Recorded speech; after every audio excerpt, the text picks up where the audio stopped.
Rich, do you have both Carla and Eric's comments? Okay, very good. I printed them out too, just in case. Do you want to deliver I those? can, if Sure. you'd like. Yeah, you can be Eric, Carla. In abstention. Eric, Carla. And we'll go to those first. Eric. Carrick. Very good. I will call to order this Thursday, November 18th, 2021 meeting of the College Township Council. If you would, please join me in the Pledge of Allegiance. I pledge allegiance to the flag of the United States of America and to the republic for which it stands, one nation, under God, indivisible, with liberty and justice for all.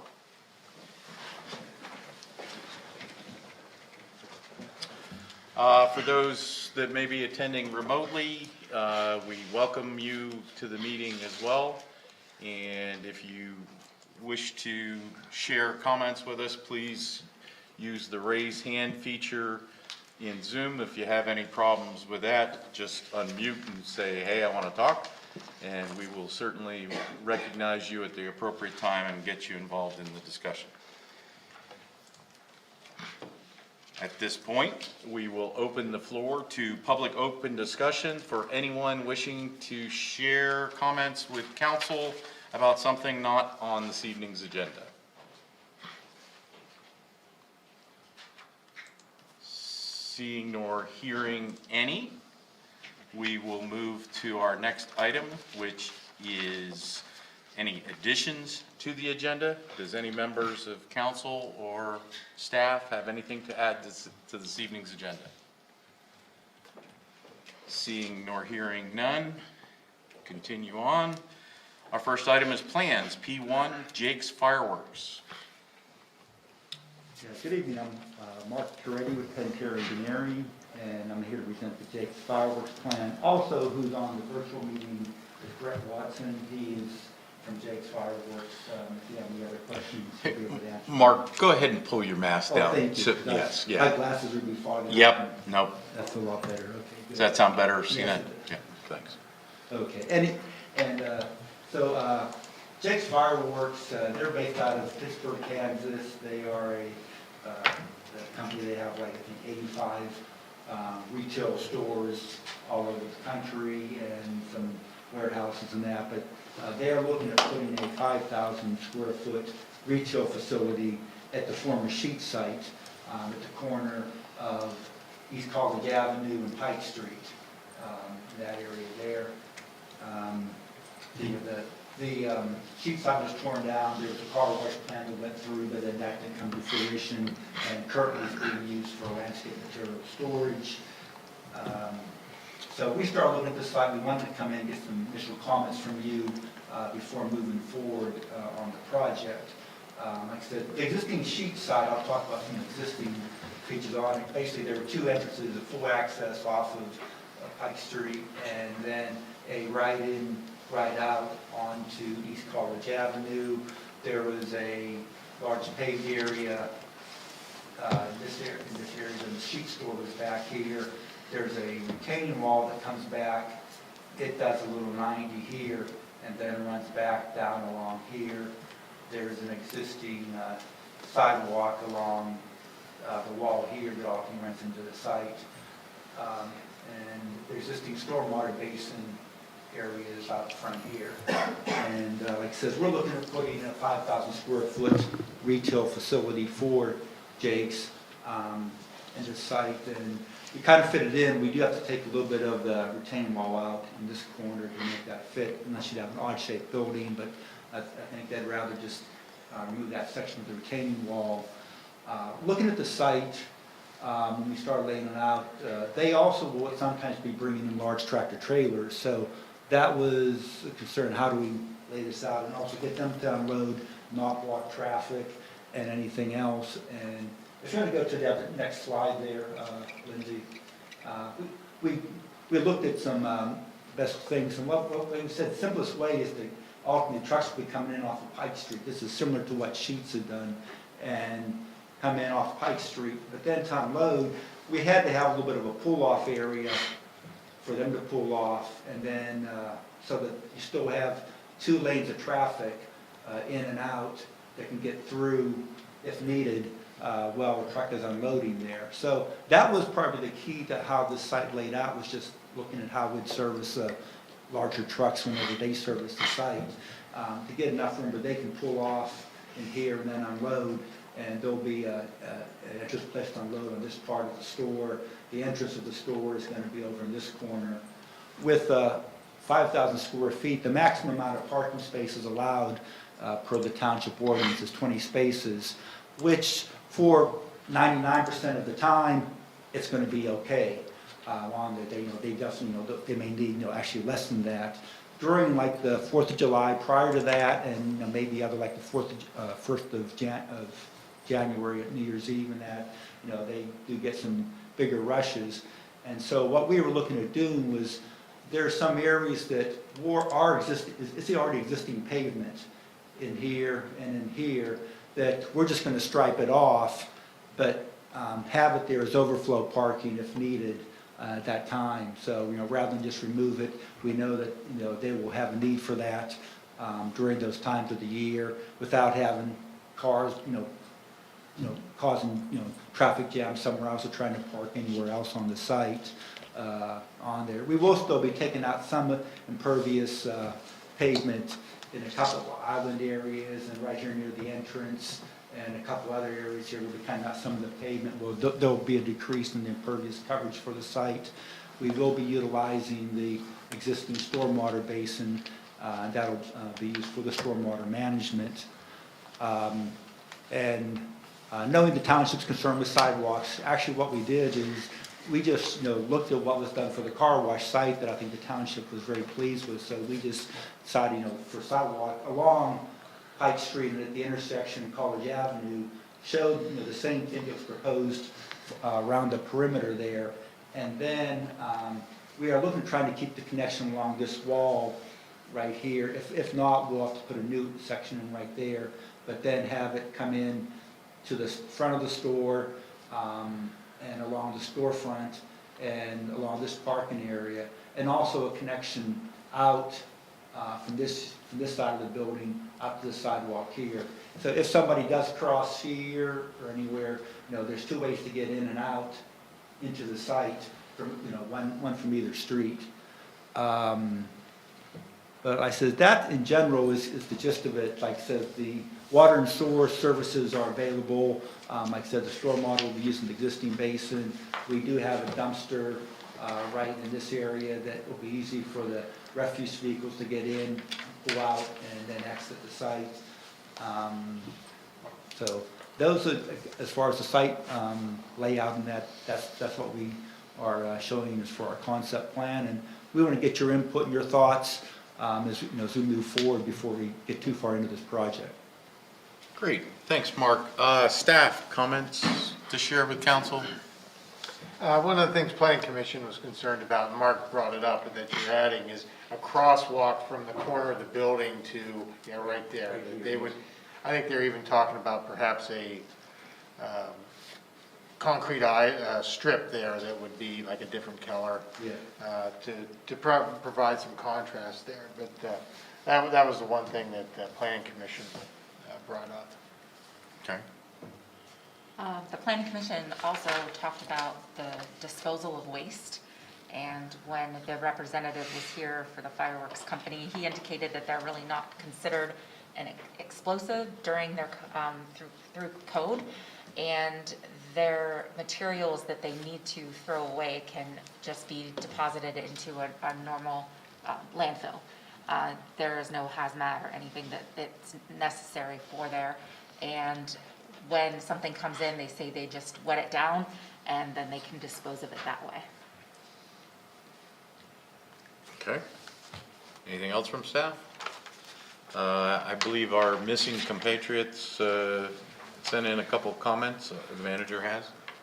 With respect to the concept plan, Ms. Stilson comments, she does not love the dumpster placement, but presumes it's the best that can be done, given the odd lot shape, and that it will be in fact screened from the roadway. Okay, and from Mr. Bernier, a couple of items here. There was some concern about the existing right-in, right-out entrance.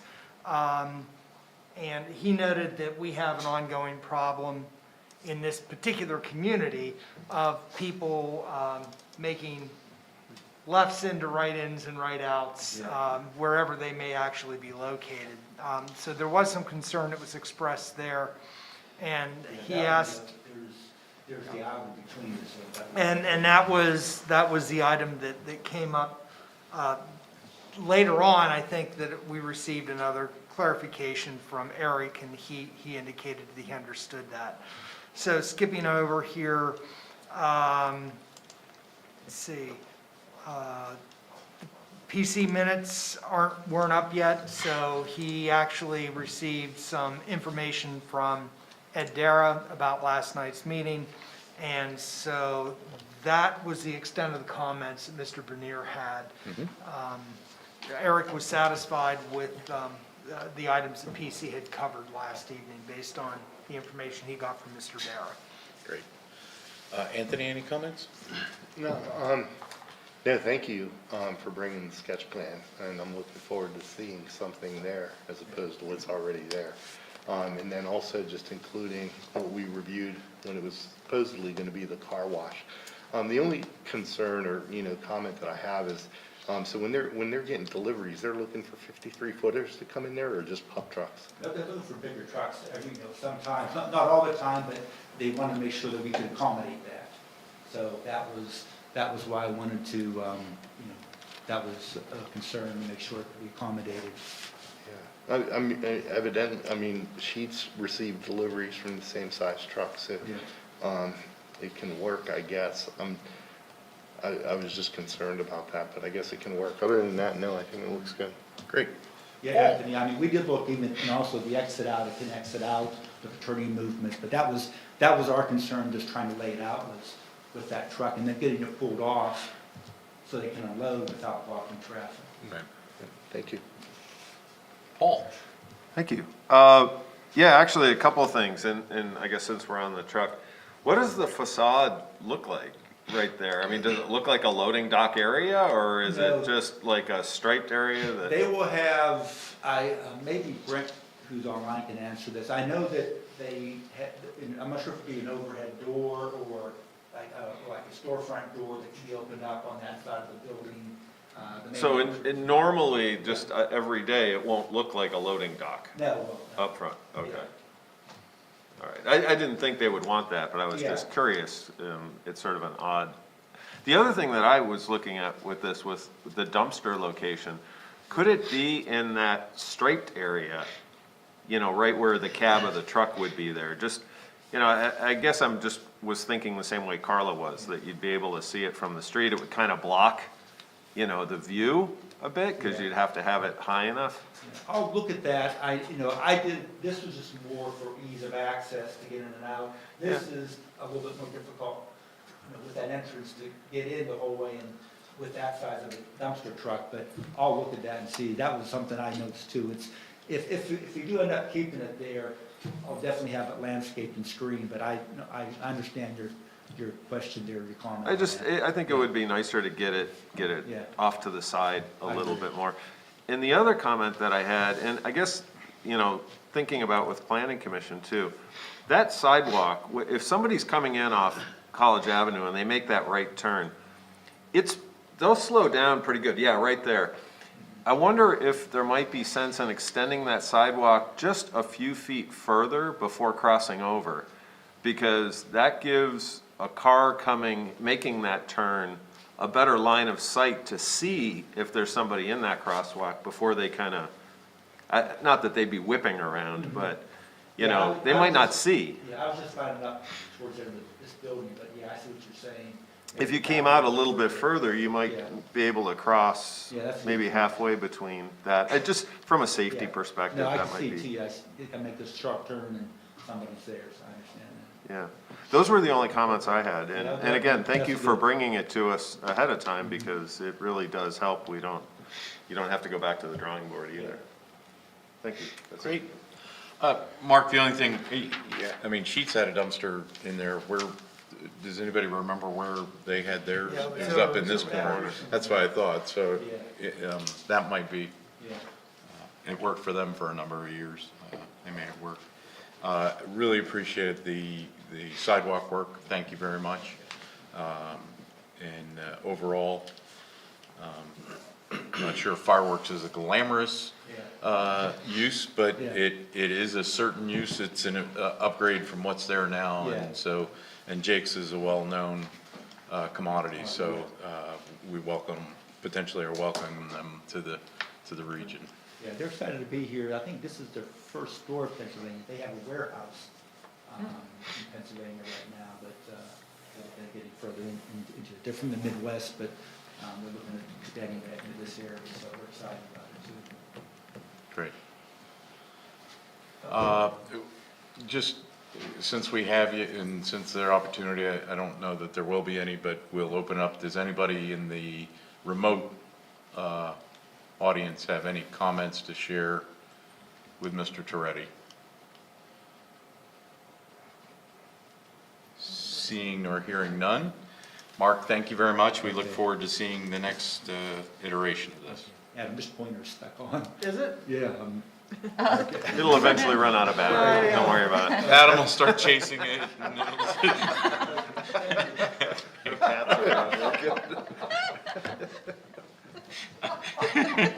okay. Thanks.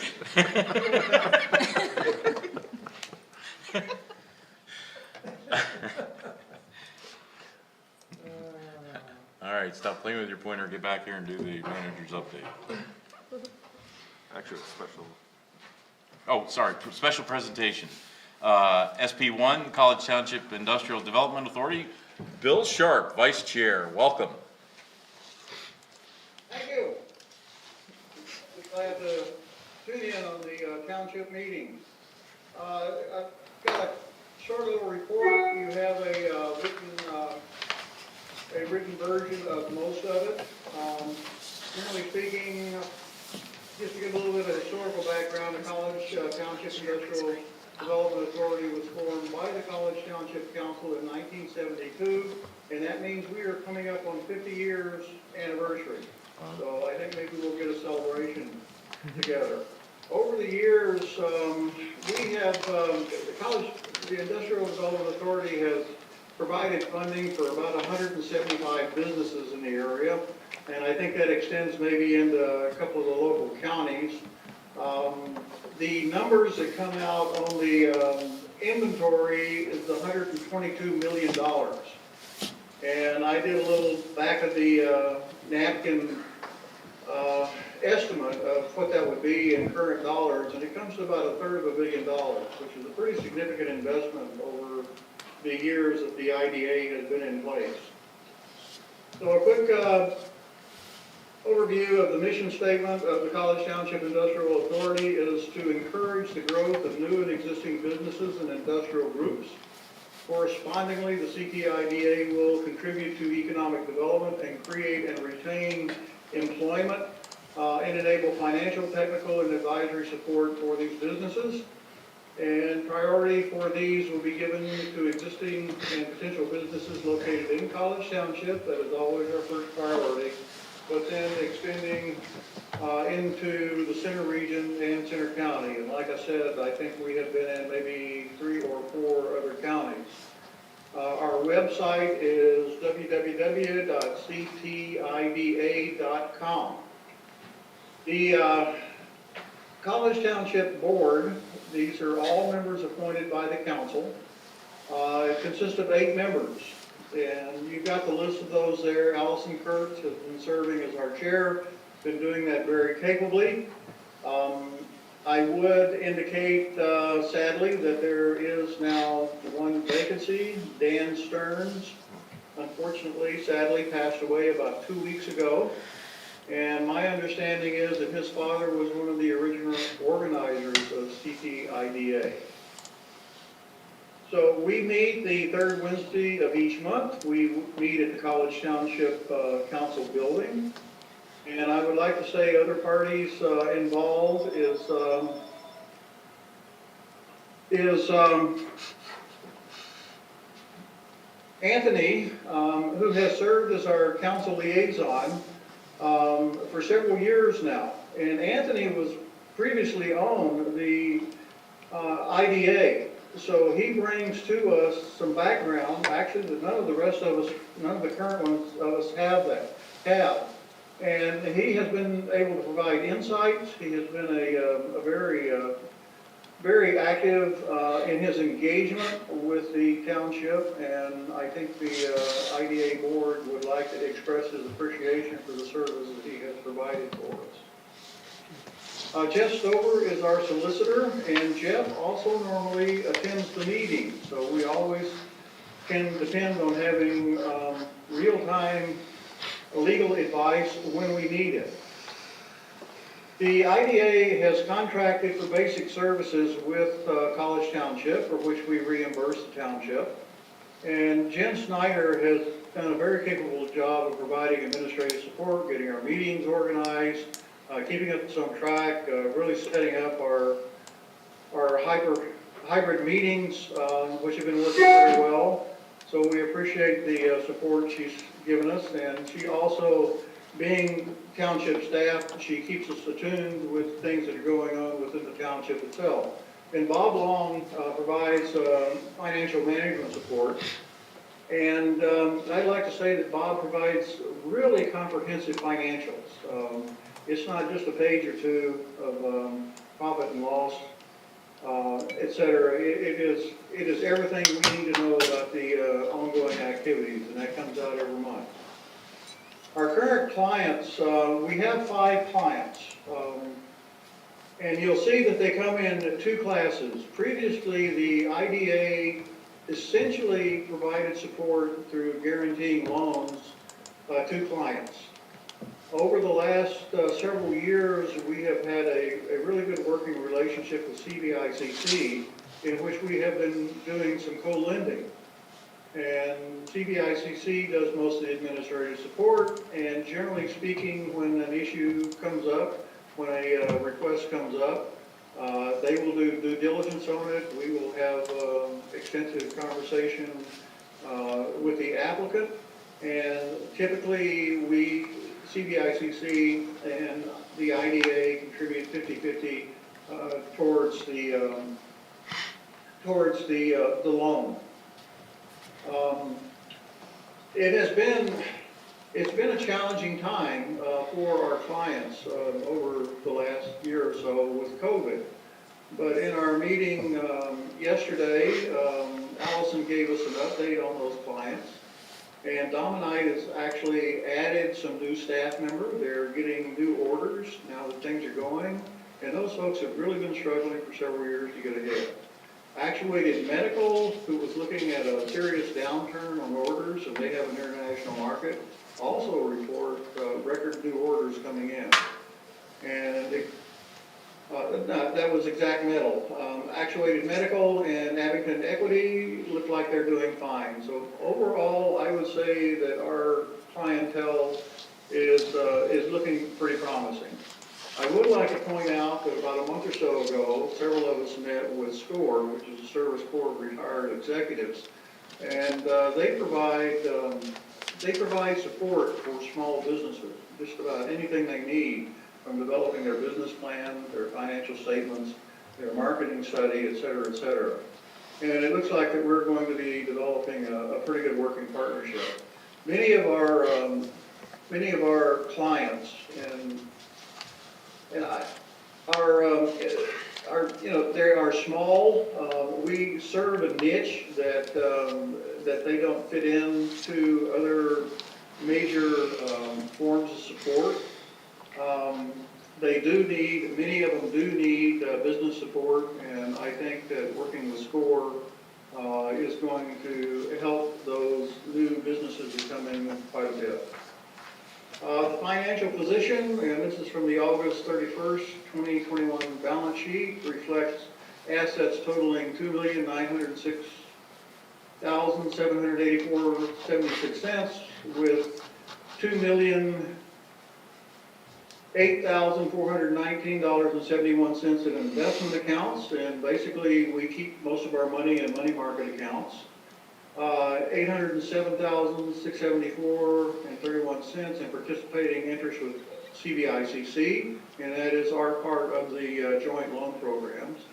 $46,000 in credit line advances, and that is to help our clients meet immediate needs that they have on a short term, and $93,525.092 in the operating and money market accounts. Operating expenses year to date have been $15,369, I think it's 83 cents. And the net income has been $5,593.33. And I would indicate that due to the downturn of the market, our investments have not produced the type of returns that we have been seeing. The latest news, and this is breaking news, is that we have for the last couple of years been working to establish some idea of an executive director position in the last few months. We have actually been advertising, and as you can see on the report, there are several things that we're looking for an executive director to do for CTIDA, and one would be develop and implement an aggressive marketing plan and business development strategy to promote CTIDA and its value to business prospects. And second, to develop and manage potential business candidates and manage and support CTIDA clients. And to maintain relationships with local, state, federal agencies, coordinating projects with those parties as deemed necessary and appropriate by the board. Monitors the IDA payables, receivables, cash, and other assets associated with contracts and loans. And identify funding sources and initiate and prepare grant proposals and applications as appropriate. And I think one of our major needs is that, as if we expand our operations, we're going to need more cash to support our clients. And then maintain CTID records and websites and support CTIDA board initiatives and activities. The position was advertised on a part-time basis for $25,000 for 2022. It is a contracted position, not an employee.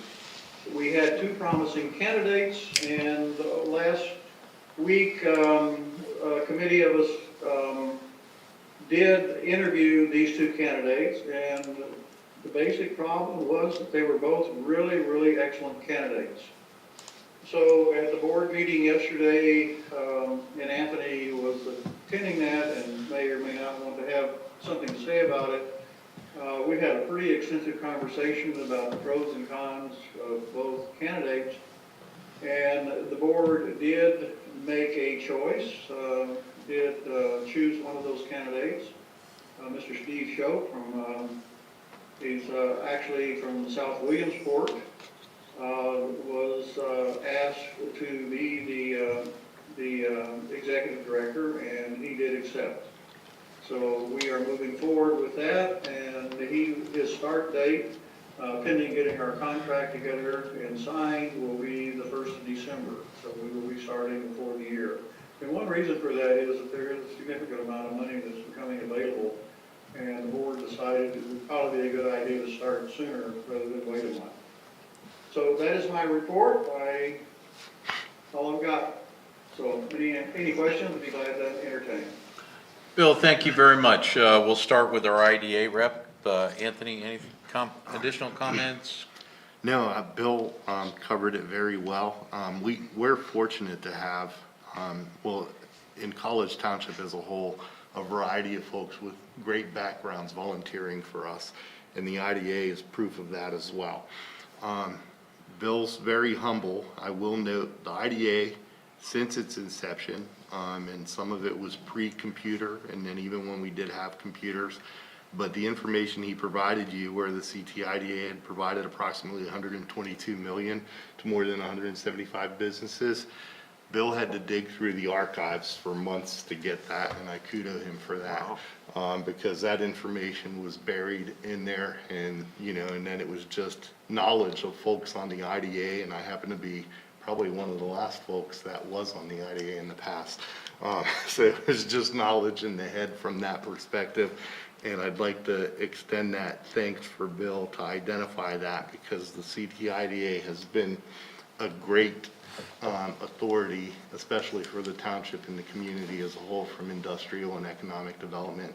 And it's exciting news to have an executive director, even if it's a contracted position, on a part-time basis, because I've always said the IDA has been the best kept secret, and I don't think that's going to be the case anymore.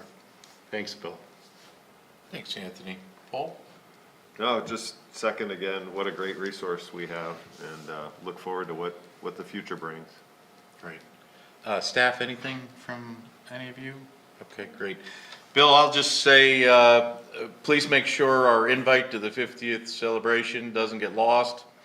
And congratulations on the executive director. I think that's going to take you into the next 50 years, and looking for great things for the IDA and for College Township. So thank you. You're welcome. With that, we'll move on to reports. Managers update. Yes, I'm pleased to report that as of the 12th of November, the Phase 1 construction on Pike Street wrapped up. One note here, significant note, which was discussed at our last College Township Council meeting, Berry Alley will remain one way, and that one way that exists right now and was existing during the construction will stay in place through these next several months through the completion of the project, which will be in the fall of 2022. And at that time, prior to the completion of that project, College Township Council will revisit the issue of whether or not to maintain Berry Alley as a one-way. But it will remain in its current state through the winter months and until we begin construction again in the spring. In terms of other activities, there's a few updates that are listed. That is perhaps the most significant one that I wanted to report on, other than to say that with respect to the Path to Campus project, that multimodal transportation grant was completed and filed in a timely fashion. We do anticipate also filing with the Commonwealth Finance Agency for the DCED component of that money as well, but that will occur sometime in the spring of 2023, or I'm sorry, spring of 2022, technically. So, we look to hear something from the PennDOT MTF grant probably within the next 9 to 10 months as they collect all their submissions and reviews. There are at least 9 other projects in Center County that were submitted for MTF grant funding. So it's going to be very competitive. According to Mr. Bloom, who has some experience with this, he feels that the Path to Campus is a very competitive project, considering all those that have been identified within Center County. Those are the highlights. If there are any additional questions, I'll be happy to try to answer. Questions for the manager? Are you in a position maybe to elaborate a little bit on the Thompson Woods Preserve meeting that you had, and just, is that a proposed sort of consolidation or simplification, if you will, of the management structure? Yes. I know that's a very public thing, so. Yeah, that's essentially what it is. At the moment, it's a little, well, sporadic for sure, but it's very bifurcated. There's a number of different groups that have a little bit of a piece of of the overall management. So in conversations with the borough, essentially, and Amy has participated with this as well, essentially what we're looking to do is join forces with the borough, and through a multi-municipal cooperative board, be able to actually provide the overarching policy direction and management structure, and then utilize both the Clearwater Conservancy with respect to the preserved elements and the conservation qualities that they have been involved in since the beginning, and also to identify the specific role of Parks and Rec and what other roles may exist for both College Township Public Works staff and State College Borough Public Works staff. And because of the location of both Thompson Woods Preserve and Walnut Spring Park, and because they basically abut and adjoin and kind of bleed into one another, the initial thinking here is that this would be kind of a joint property management group that would be involved there, looking to provide the Thompson Woods residential development, the HOA, an opportunity to have, and this is the these are the details that we're working on at the moment.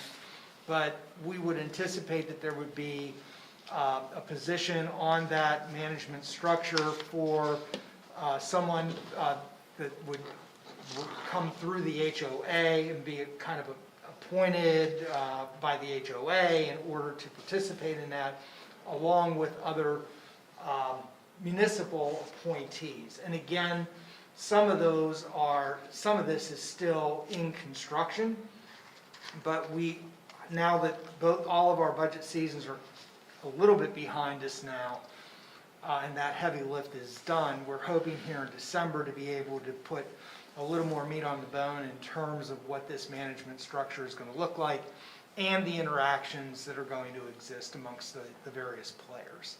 So that's kind of the update. I thought it was a pretty positive meeting, but there's still some work to do. But we're optimistic we're going to be able to, by early in the year, be able to have this in place. Right. Yeah, thank you for undertaking it. It's a complex issue, right? You've got so many different entities. You've got, our Parks and Rec department. You've got the boroughs as well. So, moving it forward, thank you for continuing to push, you and Amy both. I know there's a lot of focus on it, and you hear about it a lot in the neighborhood. So thank you for doing that, and look forward to sort of the next steps. That's all I had. Thank you. Excellent. Anthony, anything for the manager? Yeah, thank you. And I don't have anything as well, so thank you. Moving on, COG, regional reports. Anthony, have you had any since the last meeting? The IDA met yesterday and Bill's presentation covered the discussion. Excellent. Paul, I know you supplied a written on the Spring Creek watershed? Yeah, actually, I worked with Eric on putting together one for the joint meeting of the Public Safety Committee, PSE, and TLU. So that should be in there. Pretty self-explanatory, nothing. I'd be happy to answer any questions on that. Spring Creek Watershed Commission, we met last night, moving forward with the Phase 3 working group. Bill is going to help out with that. We're putting together a small steering committee. But the main thing coming out of that is not in the packet is we're looking at how do we conduct meetings in the coming year. And very similar to the conversation that we've had, we think the hybrid meeting structure may work really well. Once we get to a point where everybody's comfortable meeting in person, certain members of the commission, but having an owl so that folks can participate remotely. The expectation is that Bellefonte Borough Council Chambers, whereas we've traditionally met, will be ready to go at the beginning of the year with their own setup to be able to accommodate a hybrid meeting. I suggested that I might ask whether, in terms of just overall feasibility, whether it might be potentially possible to use this room as a backup. I know, the State College area school district and others, but I just wanted to kind of throw that out there as a potential as a backup if needed. My only question is it a regular meeting night that you folks have? Yes, A certain day it's- of the month, or, So, we've been meeting the third Wednesday, okay? which could be a problem, every other month. Actually, the third Wednesday is probably pretty clear Okay. here. So I think it's viable if you choose to do that. Okay, I mean, I'll report back, I'm not asking for any action, but, just wanted to make sure, since we have such a great setup here and it works really well. Yeah, I would just offer a little bit of history on that. One of the reasons why it was chosen to be down the valley, if you will, was because there was a stigma with, trying to blend the whole watershed, the rural side of it having to come to the city, if you will. So that's, we, you've yes, okay, we so you're aware of appreciate that. Yeah. Yes, But nonetheless, if this is the only option, it certainly makes sense, but that's why it was always down that end of the. and it may just be a temporary thing, I mean, I think we would all prefer to keep it where it is, that's where it's traditionally been, but just as a backup, I wanted to make sure that we might be able to do that. So that's all I had, thank you. Great. Well, this is College Township, we're friendly folks. Yeah, This is true. So- come on in, the water's fine. There it is. Great. Any questions for Paul? Good. Excellent. I will share that the Finance Committee met this morning.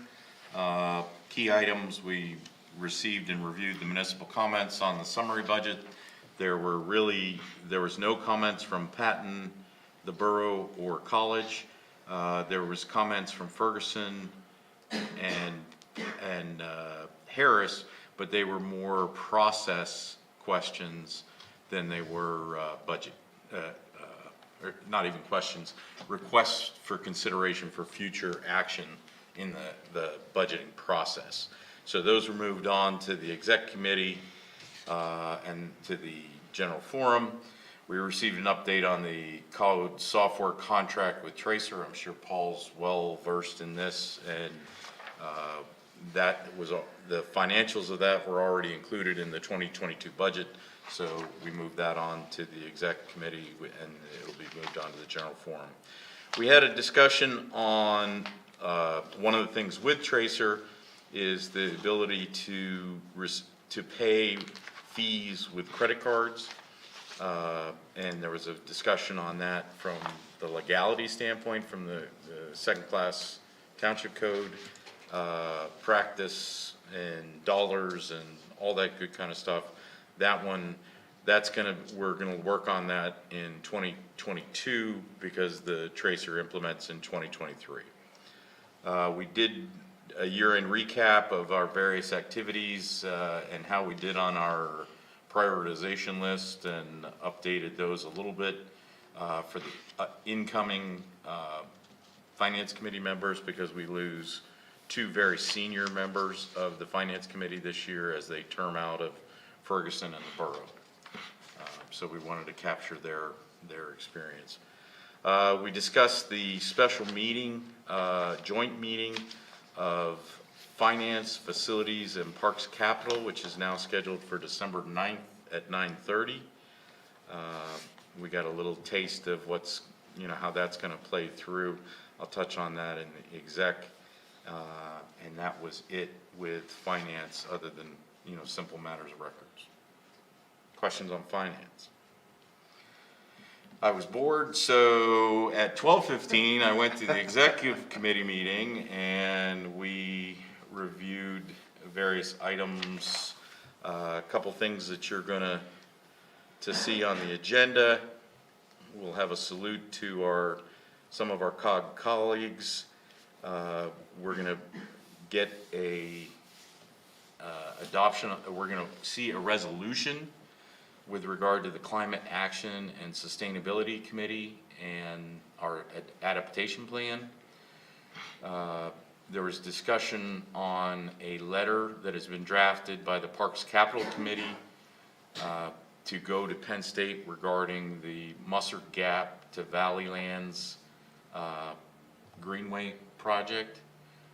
There was discussion on whether to send that out of the exec committee or send it to general forum for additional comment and approval, and that was, the latter was what was chosen, so you'll see that at general forum. Again, we received the municipal and public comments on the 2022 COG budget. In addition to the finance, a motion was made by Ferguson Township to include a $30,000 line item for the Parks Governance Committee's work. That motion failed for a second, but the premise is that Ferguson wants to see the commitment from the rest of the Parks partners towards the governance issue. And they feel that to accomplish that, they need to see a line item in there. We discussed it various ways. My position that I expressed was that the committee needs to get its legs under it and figure out what it wants before we start just pigeonholing money. The other thing, the comments that have been made through the course of this year weren't lost on me, that we shouldn't be pigeonholing money until we have things fleshed out, and that there was a concern. One of Harris's comments in the budget was, studies overall. I don't share that quite as much. I think sometimes we study things we don't need to study, but for the most part, I think we do a good job deciding what needs to be studied and then studying it.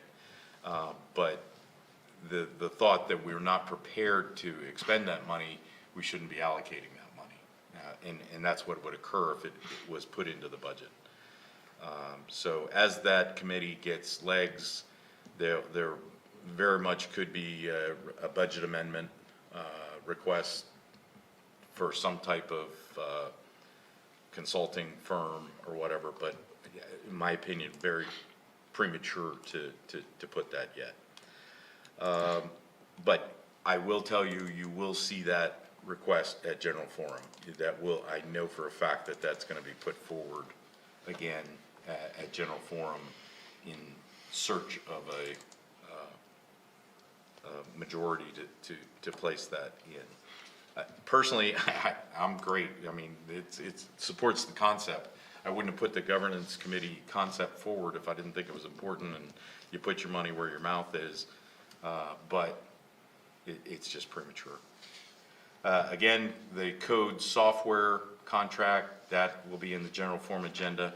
I did place a question on whether that needs to be a majority or a unanimous vote, and that's information is going to come back.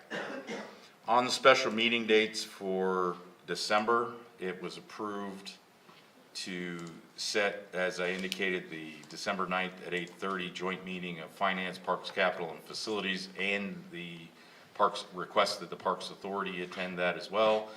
That the intent there is to hear, discuss, and consider the results of the Whitehall Road Regional Park bidding. For your information, bids are due tomorrow. Next week, they will compile and tabulate the bids, and then the week of the 29th, de-scoping meetings as necessary. So that'll be moving forward, fingers crossed for good budget or good bid numbers that allow us to do what we hope to get done. There is, the schedule that was approved shows a Wednesday, December 15th, 4 p.m. general forum meeting.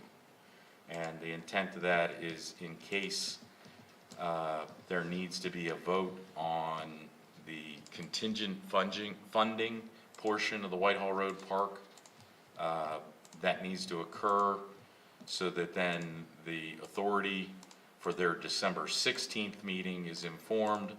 And another point on the wall, December 22nd, the bids expire. So really leaning forward, want to get this done, kicked off in 2021. There's an extended discussion on the COG solicitor appointment procedure, mixed reviews on that. There's the conclusion said basically when we need a solicitor, a different solicitor, we'll go through an RFQ process. I did express that I feel periodic process, similar to we use it for the auditors, is healthy. I think the incumbent has a incredible competitive advantage regardless. But just that for transparency's sake and whatnot, that a solicitor process is not a bad thing.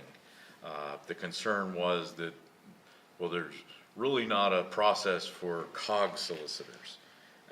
I look at it a little bit different, that it's not that different than the municipalities and everything, but we'll see if that comes through. We did review the unit voting during hybrid general forum meetings, made a couple, notes and tweaks and everything in the process. You know, we'll keep working it and, tweaking it as best we can to get successful results. That is it for the exec meeting. Again, general forum meeting, November 22nd.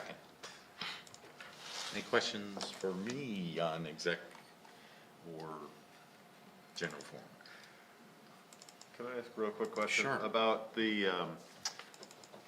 is it a majority or a unanimous decision around the governance committee allocation? Because you'd mentioned, because that would potentially come back and require a budget revision, correct? Yes, so to put it into this budget, Adam, help me if, is the majority, it's not a unanimous vote on the COG budget. It is not required. It's not required. The only time a unanimous vote is required is in matters of real estate. Or And- incurring debt? Or Yes. in debt, that's Okay. correct. Leases, Right. incurring debt. There's a certain list of those items, but the COG budget is an annual process and, Correct. and it requires a majority vote, through that. The contract with tracers, I just wanna be sure, you know, we don't wanna do. Because it's multi-year, it's different? I don't know. It's almost kind of incurring a debt, right? Because you're. To a degree, it is, yes, to Versus to a degree it one-time is. line Yep, item. Okay. yep, yeah. So I just ask the question, get the answer, you know, we do it right, don't have to do it twice, you know, kind of thing, so. No, thank you. I was just asking for clarification. Sure, sure. Why the difference, because, you know, sort of juxtaposed like that, I Yep. just wanted to be clear. Yep, absolutely, So, thank you. yep. Let's see, anything else, county or liaisons, okay? Staff, anything from our PC meeting that needs to be brought forward? So Ed had indicated he would not be able to make it tonight. Bill was going to chime in a little, but I see he is not at his desk. So what we discussed was the fireworks plan, which you saw tonight, and I believe we covered everything that the PC discussed. We also saw the preliminary final plan for the Millbrook Marsh Nature Center.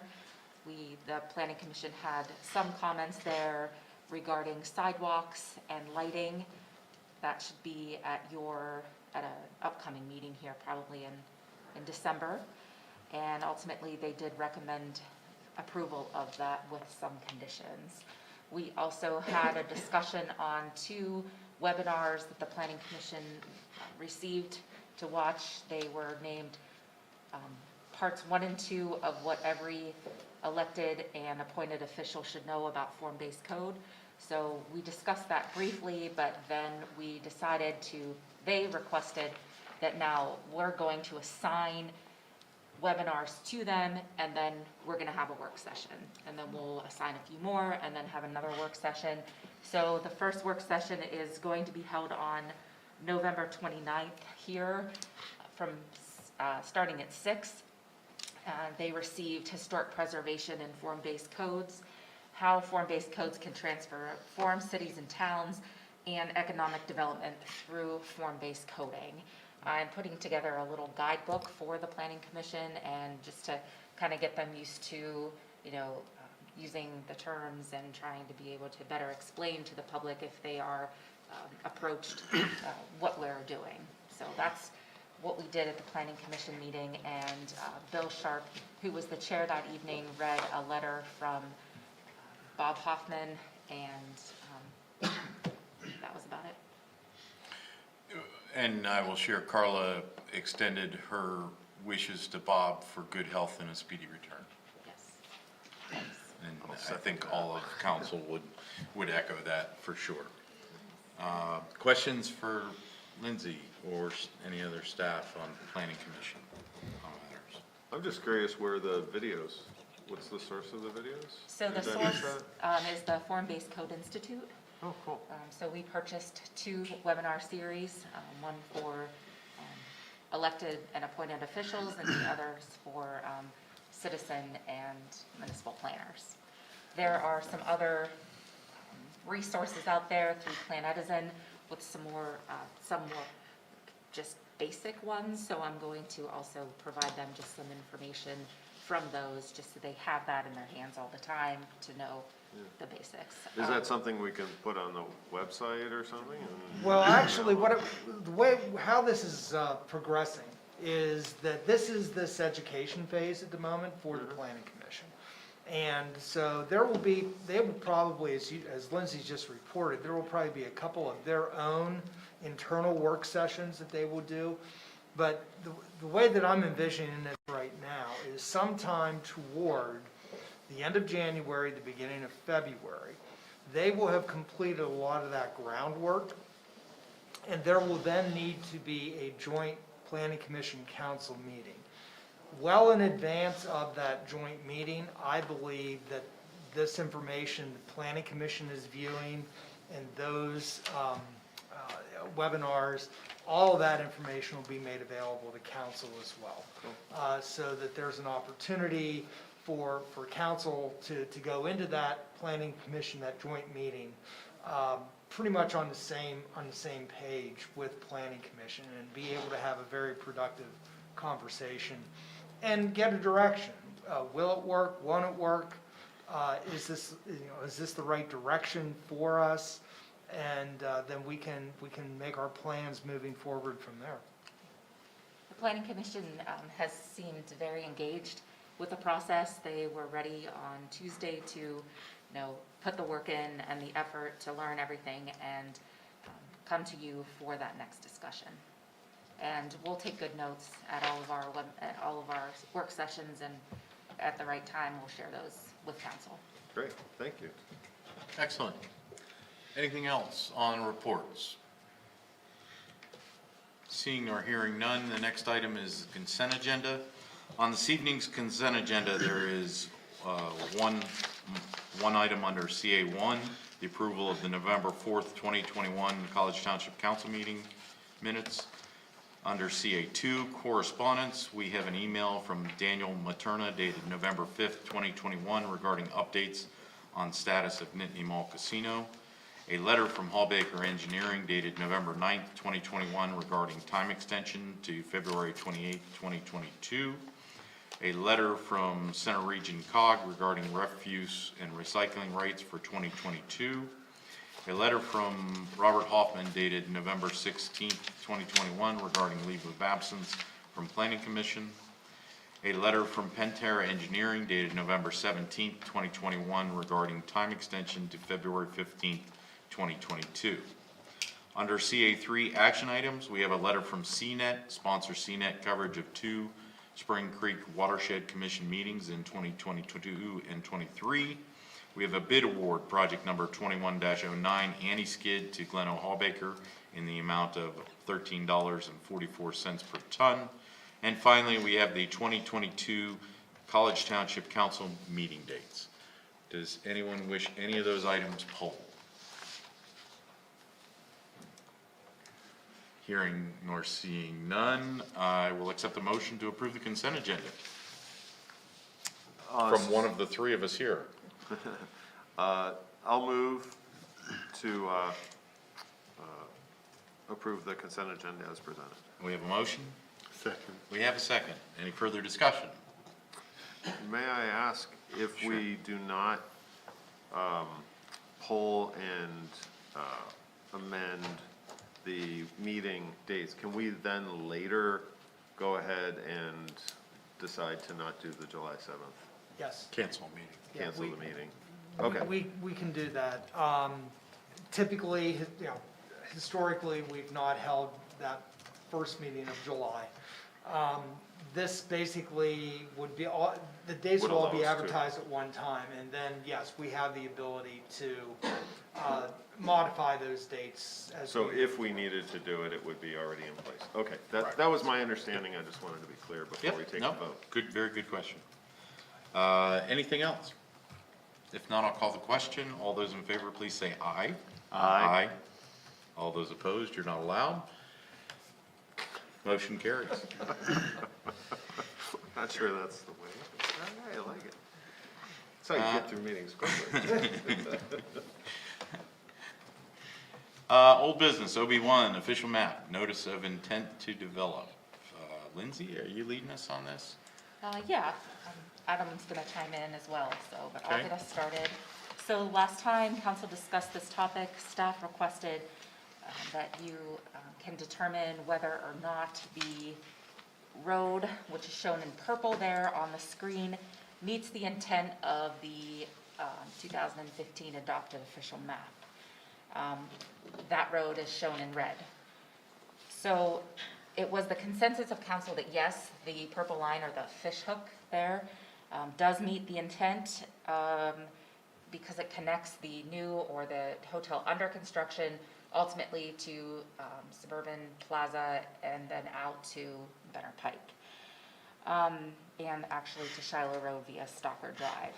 So that discussion was held, of course, because we have an notice of intent to develop letter in front of us that was dated November 30th, 2020.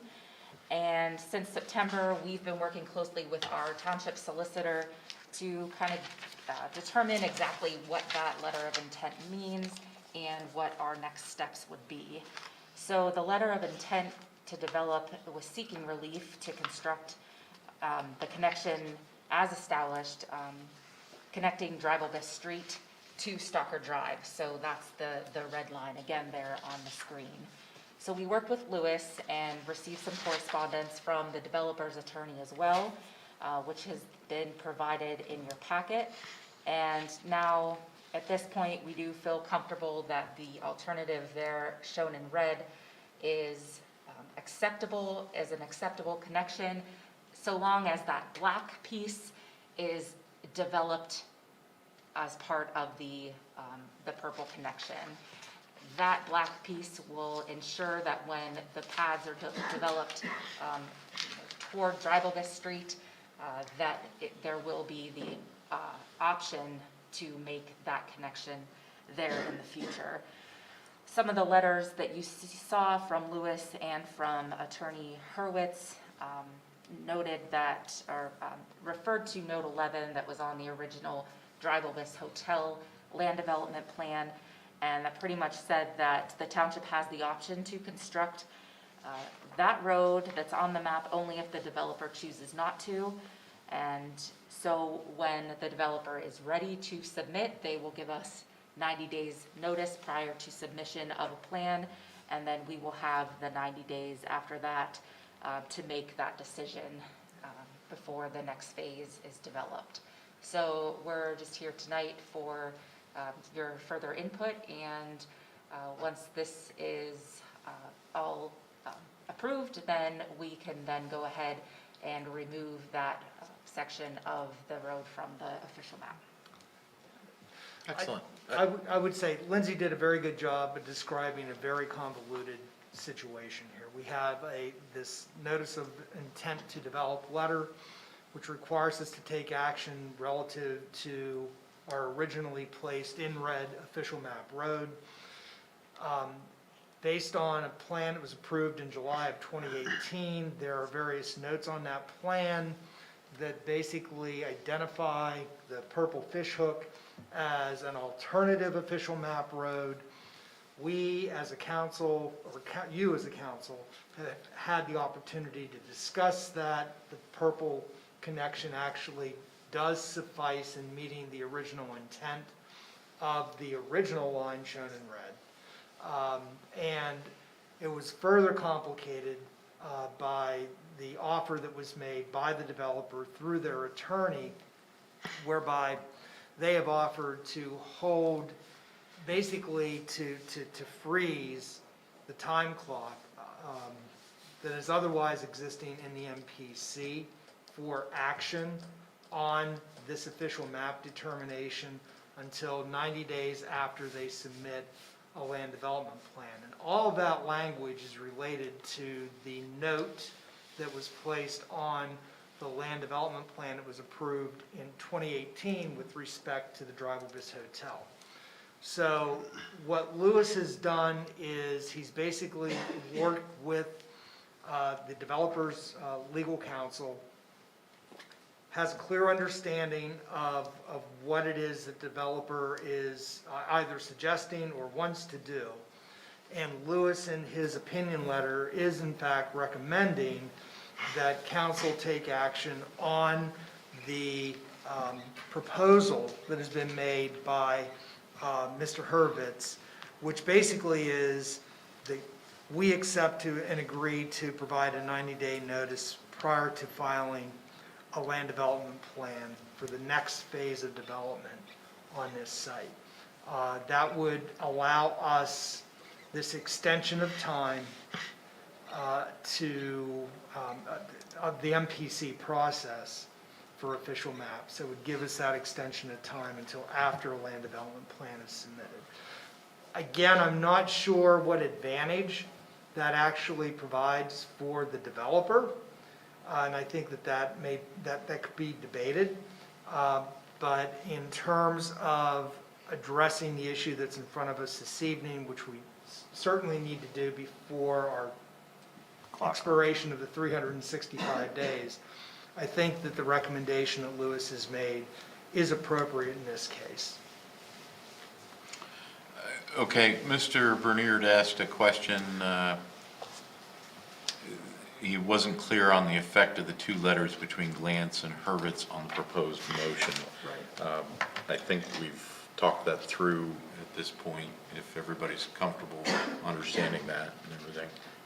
Okay, and now we'll open it up to questions here. Anthony, anything on this matter? The only thing that came to mind, as far as like extensions and such, so, you know, obviously last year in, you know, the pandemic and so forth, there were time extensions and so forth. So the letter intent was done in November of 2020. Is there a time extension there? Like, No. I mean, it said that no time extensions apply, even though that was still done during the pandemic. Not in this case. When we previously discussed the official map road over at Squirrel Drive, that got a time extension because of Correct.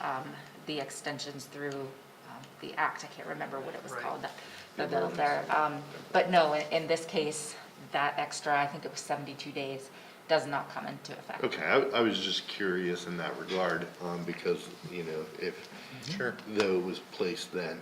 And, I mean, you know, I might still be a little confused in having read this. I had to read it multiple times, and I thank you for the explanation and so forth. But I'm just trying to understand, so the purple line that we showed, and that's what we showed, that would be, you know, in the council's discussion, that would work. Why do we need that stub connection, if you will? Is it just in case, because I think the discussion that we had as council is that really you didn't need that red line or that road from that perspective, maybe just a connector so that lot's not landlocked, if you will. And I think that was the intent of what this was to convey. That was a comment that was made during the council discussion, the last time that this was brought forward, about having a stub, if you will, off the fish hook that would allow for exactly what you suggested, access into that additional parcel. Not an intent to continue that roadway, or as a public roadway, through the site to Drivabus. Okay, and maybe that's where I'm confused. So that red line will be removed and the purple, that fish hook will still remain. That's correct. Okay, then I was just confused in having read it. Thank you, I'm good. Fish hook with the barb. Yep. Yes. Now I'm confused. Okay. Sorry. Way to go, Anthony. Yeah, exactly. Thank you, man. The barb, is that going to remain on the map? Because the red line's coming off the official map. Does the black connector go on in its place? Or does it sort of, are they both there at least until the clock starts on the 90 days with the land development plan? So we're not really removing the red line at this point. We're just extending it to the purple. It will remain there past November 30th, and whenever the clock starts, let's say they submit something February 1st, land development plan. That's when the 90 days starts. That's correct. And then we decide whether we remove the red and the black line, or we don't. Correct. Thank you. Yeah, I mean, the intent, yeah, that is correct. The intent, based on all of our conversations and the back and forth and the 2018 plan, the intent is purple fishhook will ultimately serve as the official map. But until such time as there's a land development plan submitted, there's no reason for College Township to do anything with the red line that's currently in place. Got it. Okay, now that I have that, it sort of leads to the next question, which is, if we end up doing both, or we decide to do both, it would make more sense as a T connection rather than a curved. But that's another bridge to cross when we Right. get to that point. I wanted to make sure that I was clear on where the time extension starts and the clocks and all those kind of things. I think I have it right now. So, thank you. Good. Am I correct that the black is currently red? Correct. Yes. Yeah, for simplicity's sake, I Yes. mean, if we were talking about a stub, a barb, what have you, that theoretically could be located at any point along that curve, or T, as the case may be. But for simplicity's sake, it's being represented here just as part of the already existing red official map line. Okay. I have nothing else to add on that. Yes, it could be very confusing through, but I do get to the intent. I appreciate Attorney Hurwitz's help in bringing this to a amicable resolution. So unless there's additional discussion or concerns, I would accept a motion such as is included in our agenda. May I just clarify, we still need Sure. to do this even though we received the modified letter? This is the safe harbor. Actually, the motion that was in the packet in the agenda memo, the safe harbor, Yes. is not a relevant motion. So I should have made that clear. Oh, okay, I apologize. That's what I was motion is- unclear about. That motion is no longer relevant. There had been a question as to whether or not we would have enough information from Lewis and from Mr. Okay. Hurwitz in order to bring this to some conclusion. So by the notes currently on the plan, we're covered. Yeah, there's no action if I'm. Well, the only thing that we need to do is accept, the motion would be move to accept the developer's proposed 90 days. 90-day extension after the submission of a land development plan for decision on the official map. Okay. Can That's we fine. reference Lewis or You Attorney may. Hurwitz's letter as the basis? Absolutely, I would certainly do that. Yeah, Okay. So I, Which one would you I suggest? would, Lewis's? I would actually suggest Hurwitz's letter. Okay, very good. okay, so let me take a stab at this, if I may. Excellent. I move that council accept the offer as outlined in the November 12th, 2021 letter from Stephen Hurwitz offering a 90-day period to commence upon submission of an official land development plan. That's correct. I'm seeing That's correct. acceptance of that motion. That covers all. Okay. We have a motion. Second. We have a second. Any other discussion? I'll call the question. All those in favor, please say aye. Aye. No one's left to oppose. You like that? You like that method better? They both work. Yeah, I mean, it's just reality. So, excellent, okay. It's math, Thank you. just math. New business, MB1, Parks and Recreation Committee. Amy, are you leading us on this? I am going to lead this with, I'm assuming, let's see if I can get, okay. So these two items are related, even though they are separate properties. So NB1A and NB1B are related. The order is kind of reversed, although we have it on the agenda probably because of the addressing. But I will, because this is first, I'll start it, but I will tell you that what has occurred on the second item, which is 132 Gaslight, kind of sparked this whole thing. So just, I'll give you a little bit of background, then we'll go back to number one, or to A. So this particular bench, which as you can see, and I don't have a pointer, but you can see my screen here, this is Spring Creek here. And so this is the boardwalk of Cairns Crossing that we have found off of Gaslight Circle. And so basically the boardwalk is part of the park, so obviously anything. If you want to use this, it's good for us, but it No, is, okay. it's hard for others on Zoom to see the dot, The of dot, course, okay. so. All right, so anyway, so this obviously being the boardwalk, anything to, between it and the stream is an encroachment on the parkland or township land. So that having been said, that was brought to our attention. And so Mr. Kiter came to the Parks and Rec back in September and offered the dedication of that bench. What happened in the meantime is it had been determined that there were several encroachments of the properties that back against Cairns Crossing. So Don and Shane, I didn't know if it was Mark or Shane, went out and Mark. cited in the property lines. And what you'll see here is, this is the property of 106. And these little white flags, they're right here, that's the property line. There's the stream.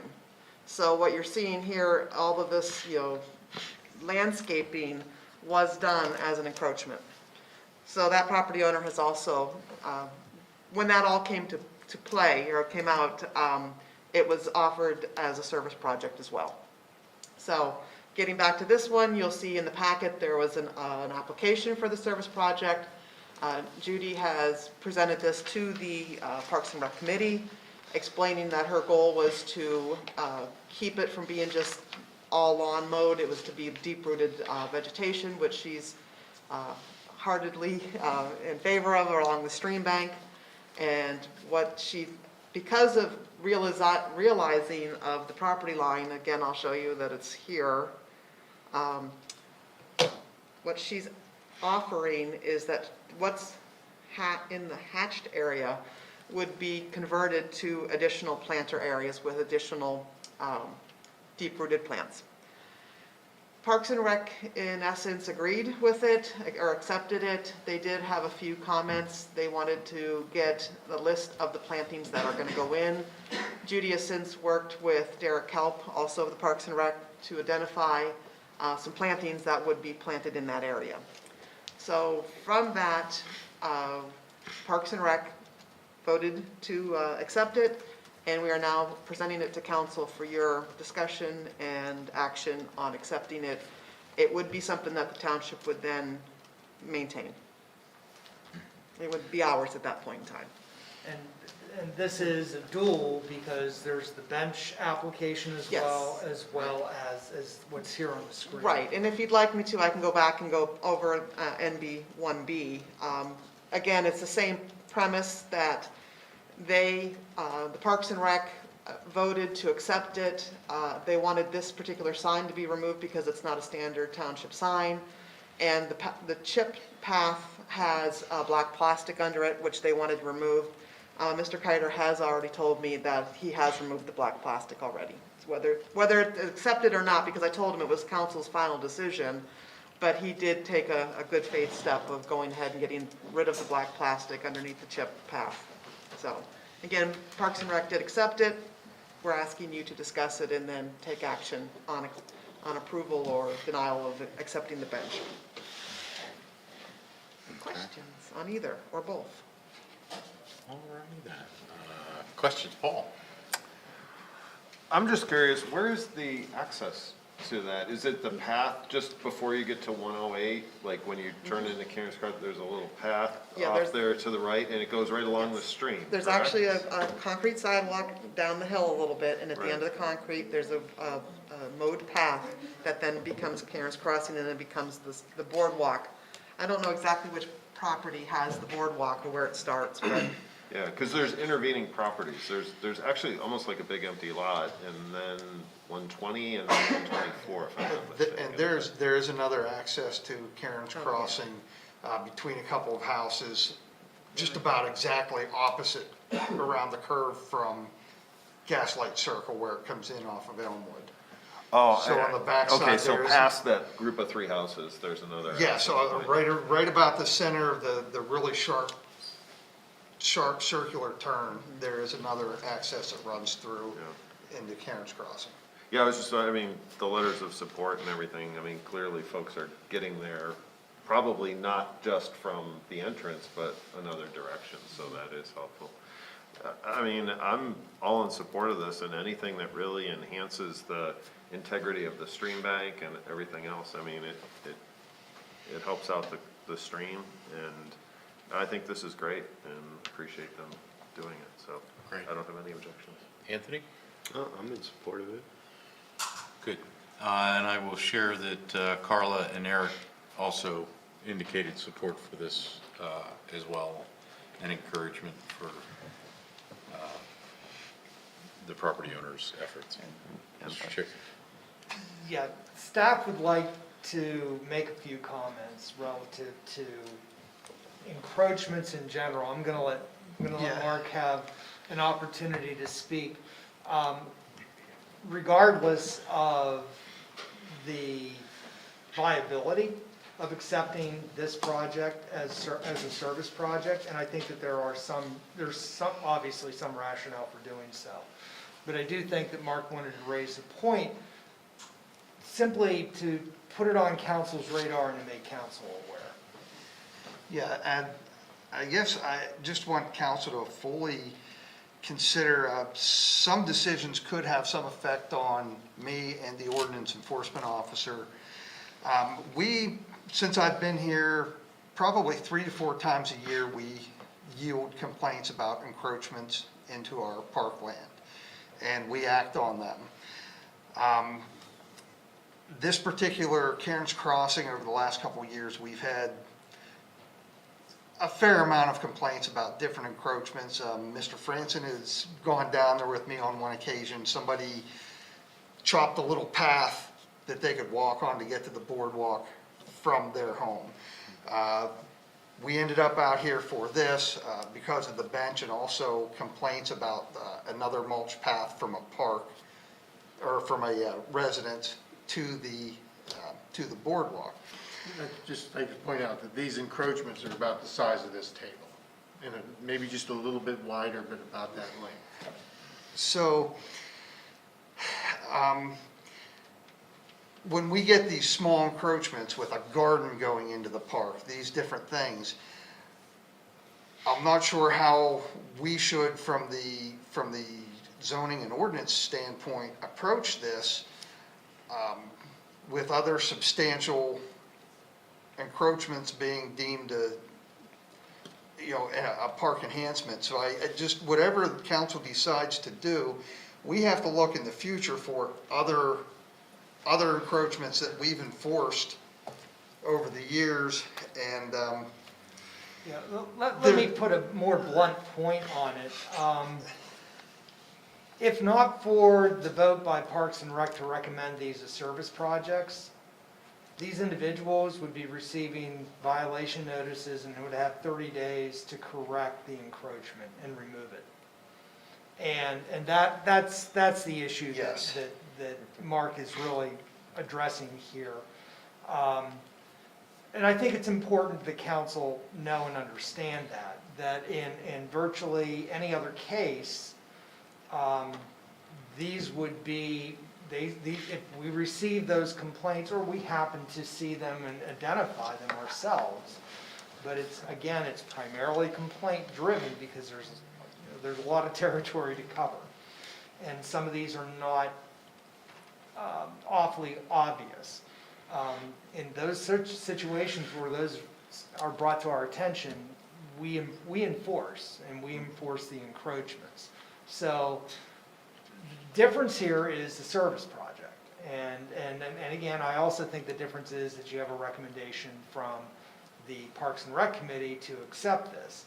But I do think it is worthwhile noting the way that we do handle these now, and going forward, what, if anything, changes in terms of the way that we or council and the Parks and Rec Committee end up having or asked to deal with these in the future. Do you want to speak to that? Yeah, actually, I think I do, because one of the things that I thought about with this was, are these really public accommodations?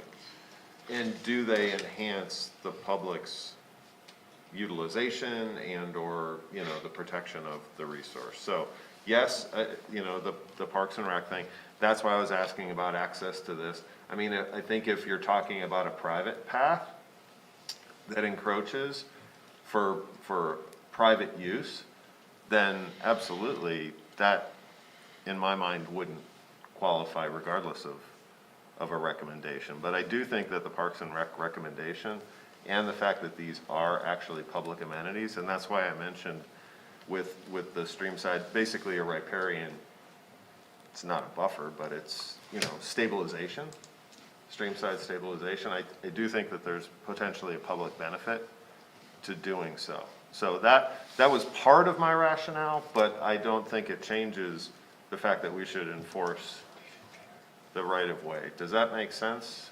Yeah, this is where we get into one of those situations, because the encroachments in the park are frequent, relatively frequent that we handle them.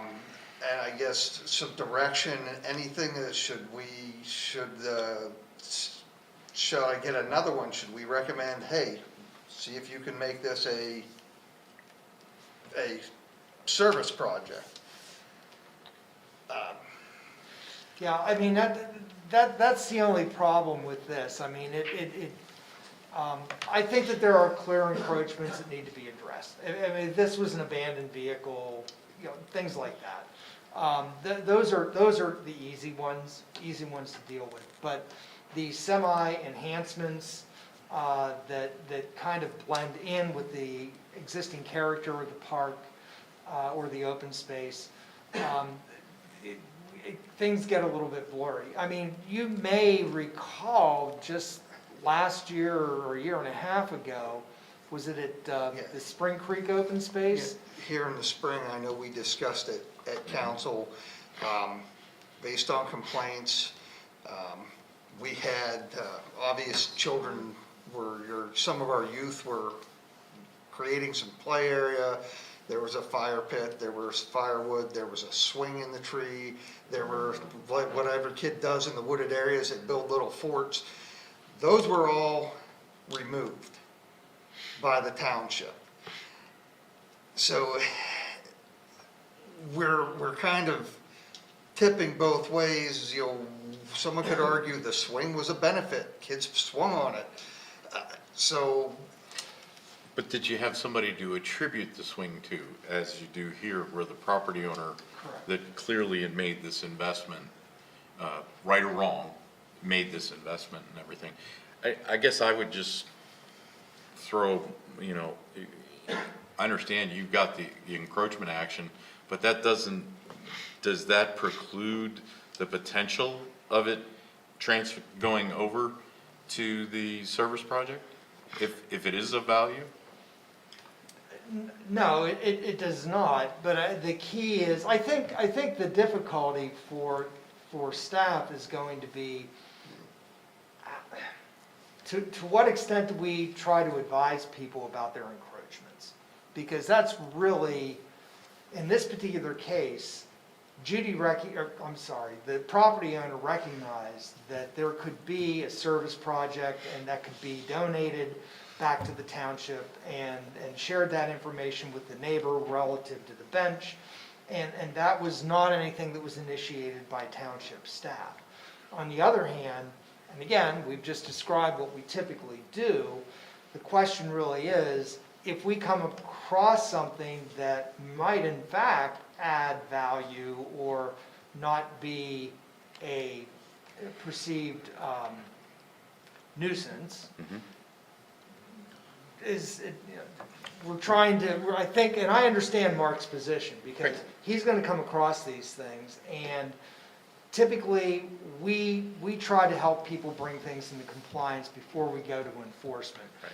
The only way in some of these cases, and for this to come into compliance, is through this process that we're seeing play out here this evening. And again, I think the conversation we're having really is not about what's in front of you this specifics, evening. right? Yeah. This is a much broader. Sure. And that's why I think the zoning officer has to do what he has to do. Would it be too much to ask, though, if he identified a situation of potential benefit, to bring that to the Parks Committee's attention, and then let them carry or drop the ball, kind of thing? You know, just one reach out to, say, hey, I've made this an encroachment, this might be of benefit, but I'm not gonna judge, it's an encroachment in my world. If you wanna make it something better in your world, then maybe you could do that. I The don't know. one thing I'd just like to bring up is, the only problem I have with this is it looks like you're in somebody's property. Like from that white flag over to Sure. the landscaping, there's 4 foot of grass. How are you gonna know it's public space? Yeah, so I'm gonna walk around it, because I don't wanna trespass. Right? And that's the only concern I have, is it has all the appearance of somebody's private property. Sure. So we make it ugly to make it public? Or Yeah. is that what we're Or doing, we or put a little sign that says, these sign are signs everywhere native they sign? bushes which help stabilize the bank. I mean, you could. Take it a you- step further, put a picnic table in there, or something to invite the public, Yeah, to or make this more of a public appearing, some type of hard separation between the private and the The split even if rail it's just fence, no grass, or, or something. Well, and we've done that, where on property corners on all the parks, we will do that, the short cornered split rail that just goes down and lets you know, Oh, okay, yeah, right. here's the difference between the lawns, like, Like Kissinger. up at Thompson Woods, where the houses are up against that, we have these wooden corners, so, you know you're in the park, or you're trespassing. Sure. Sure. I don't know if we wanna do something like that here. Well, I would put that, personally, I would put that to our Parks Committee to make that decision Yeah, I could if take that that needed back, to be done, or Yeah, so. to more clearly delineate Yeah. the space, because clearly, I think this was done without their knowledge that they were encroaching. I mean, Right, and there was correct, nothing sort of. Nothing not that malicious.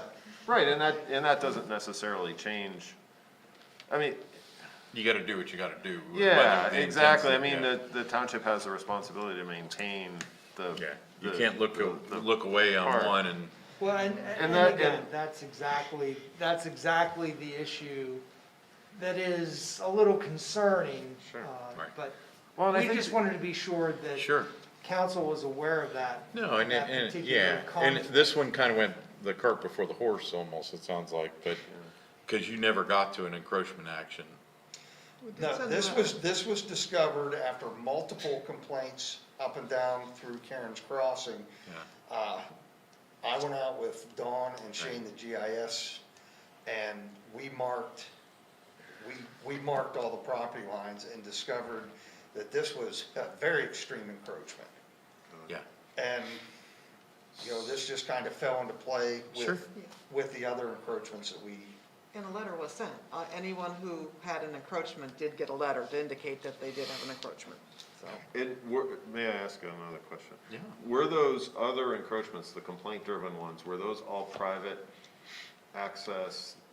They were not either of these two, well, right? the bench was one of them. Oh, the bench was one? Yeah, the Yeah. bench was Oh, one of okay. those as well. All right. And this has been over, in the spring, we had several. And that sign says all are welcome, by the way. Yes. in case you Yeah, can't read. I saw that in the Yeah. letter, Yeah, yeah. this one was pretty apparent that somebody was, Way over. Yeah, no, I get that.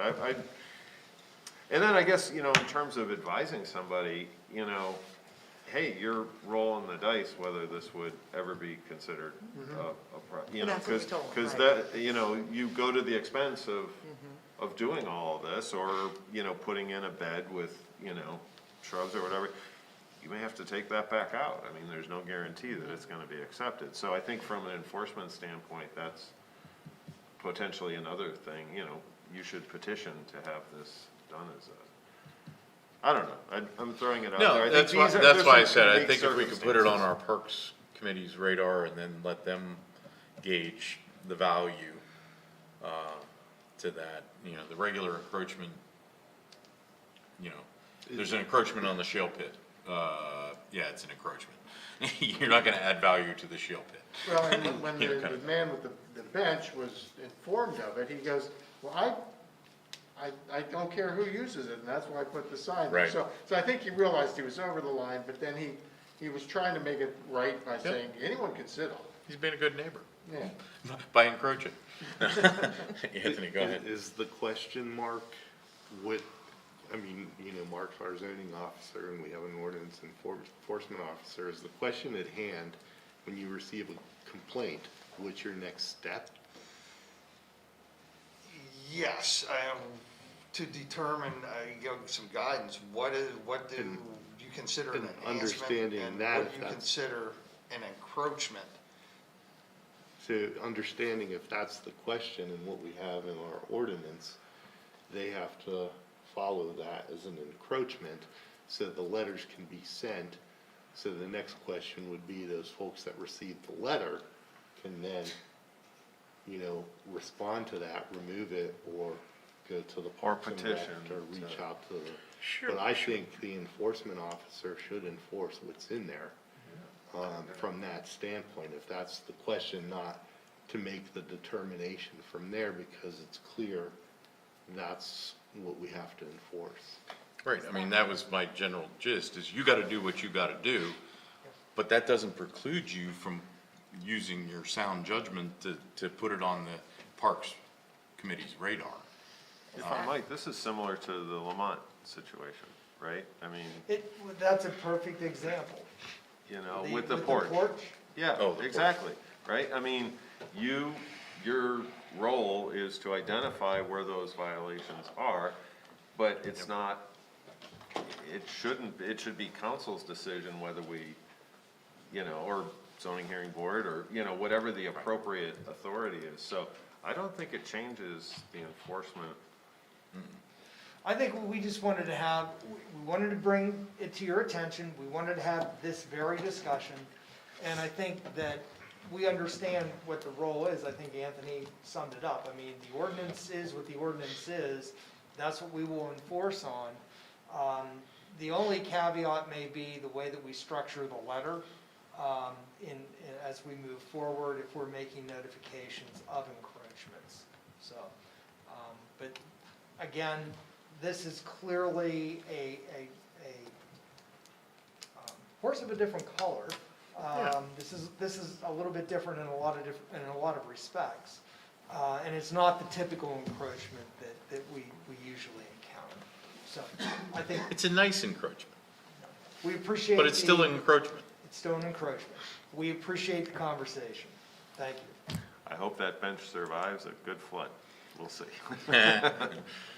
It did earlier this year, when we Yeah. had the 4 inches of rain or whatever we had, it did survive. So, Okay, anything else? So Amy, we need some kind of motion. yes. And I believe it would be an acceptance of the dedication of service project at the 2 separate addresses. Do Yes. you want it as 2 separate motions, or can they be combined? I believe they can be combined, yeah. They can be Good. combined. Okay. So again, I believe it would be for council to accept the dedication of the service project at 108 Gaslight Circle and 132 Gaslight Circle. Does that sound, Yes. check the block? So, Mr. Chair, I move that council accept the service project as proposed at 108 Gaslight Circle and as recommended by the Parks and Rec Committee. 132 as well? Oh, can I combine those? Yes. Oh, I'm sorry. Yes, yes. Yeah, I'll amend mine, that we accept the service projects as described at 108 and 132 Gaslight Circle and as recommended by the Parks and Recreation Committee. Excellent. I have a motion? Second. I have a second. Any further discussion? All those in favor, please say aye. Aye. Nobody left to say nay. Process. Moving on, staff informatives. We have UAJA's minutes. Executive Director's report, anything else? No, just those two. Any questions on staff informatives? Anything staff wants to bring out to us about staff informatives? I just want to know where 162 Mansfields Drive is. Is that Fieldstone? Is it? Okay, I couldn't find it. Well, I just wasn't familiar with It's it. either Fieldstone or it's in, Is the Stern, is it it's, the or Stearns it's extension? Winfield Heights. Winfield Heights. Oh, Oh, okay. it's in Field. All right, thank you. No, it was in. Okay. Council staff, other matters, anything that needs brought forward before we adjourn for the evening? Go ahead. We do have budget books. They are unfortunately defective. We're in the process of printing some new sheets, but the balance of the book is ready to go. Those of you that are here this evening may take that along with you. We will provide the corrected sheets that need to go into the books to all members of council here over the next day or so. And the budget workshop meeting has been scheduled for November 29th at 7 o'clock. But we'll, as usual and typical, we'll be meeting downstairs in the library to conduct that. And Lindsay, what that means for you is that you'll be working without Dawn for a while. But I think you and Mark will be able to take care of business with respect to the planning commission special work session, Okay, thank you. I'm sure Dawn won't mind. so. You're wrong. That was all that I had. Excellent. All right, anything else, other matters? If not, I'll accept a motion to adjourn. We have a motion, I will second. We are adjourned. Thank you very much.